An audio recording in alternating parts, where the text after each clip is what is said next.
ಸಂಸದ ಪ್ರಜ್ವಲ್ ರೇವಣ್ಣರದ್ದು ಎನ್ನಲಾದ ಅಶ್ಲೀಲ ವಿಡಿಯೋ ಪ್ರಕರಣಕ್ಕೆ ಸಂಬಂಧಪಟ್ಟಂಗೆ ತಪ್ಪು ಯಾರು ಮಾಡಿದ್ರೂ ಕೂಡ ತಪ್ಪೇ ಅದು.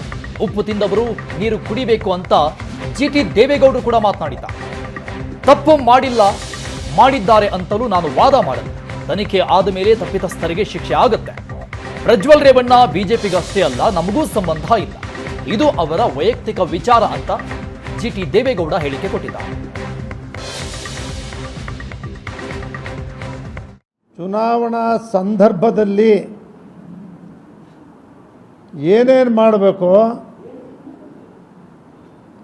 ಅವರು ಗೆಲ್ಲಲಿಕ್ಕೆ, ಎದುರುಗಾಳಿಗಳನ್ನ ಸೋಲಿಸಲಿಕ್ಕೆ ಅದೆಲ್ಲ ಪ್ರಯತ್ನಗಳು ಸಹಜವಾಗಿ ನಡೀತವೆ.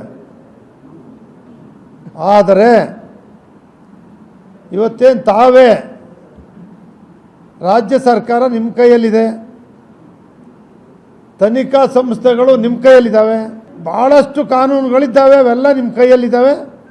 ಯಾವ ಕಾನೂನು ಕ್ರಮ ಕೈಗೊಂಡ್ರೂ ಕೂಡ ನಾವು ಸ್ವಾಗತ ಮಾಡ್ತೇವೆ. ಯಾವುದು ಗೊತ್ತಾಗಿಲ್ಲ, ನಮಗೆ ಯಾವುದು ಗೊತ್ತಿಲ್ಲ, ಯಾವುದು ನನ್ನ ಗಮನಕ್ಕಂತೂ ಬಂದಿಲ್ಲ. ರಚನೆ ಆಗಿರೋದಕ್ಕೆ ಸ್ವಾಗತ ಮಾಡ್ತೀವಿ ಅಂತ ಹೇಳಿದೆ. ಇಲ್ಲಿವರೆಗೆ ಯಾವುದು ಕೂಡ ಗೊತ್ತಿಲ್ಲ. ಖಂಡಿತ ತನಿಖೆಗೆ ಅವರು ನಿನ್ನೆ ತಾನೇ ಮಾಡಿದ್ದಾರೆ, ಅನೌನ್ಸ್ ಮಾಡಿದ್ದಾರೆ, ನಿಮ್ಮ ಟಿ ವಿಲೂ ಬಂದಿದೆ, ಪತ್ರಿಕೆಯಲ್ಲೂ ಕೂಡ ಬಂದಿದೆ. ಅದನ್ನು ಸ್ವಾಗತ ಮಾಡಿದ್ದೀವಿ.